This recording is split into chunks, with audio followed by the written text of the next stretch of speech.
Sujitha TV Telugu ఛానల్కి స్వాగతం. ఆ 2 సెకండ్లు అప్రమత్తంగా ఉండండి.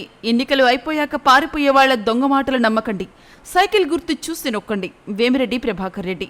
ఎన్డీఏ కూటమి ఎమ్మెల్యే అభ్యర్థి కావ్య కృష్ణారెడ్డితో కలిసి కావలి పట్టణంలోని 4, 5, 6 వార్డుల్లో ఎన్నికల ప్రచారంలో పాల్గొన్నారు ఎన్డీఏ కూటమి ఎంపీ అభ్యర్థి వేమిరెడ్డి ప్రభాకర్ రెడ్డి.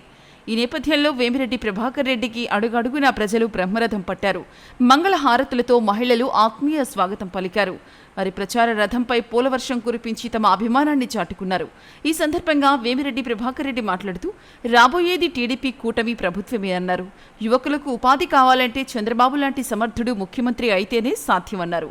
డబ్బులు సంపాదించడానికే అయితే రాజకీయాల్లోకి రావాల్సిన అవసరం లేదని, తాను కేవలం ప్రజాసేవ చేయటానికే రాజకీయాల్లోకి వచ్చానన్నారు.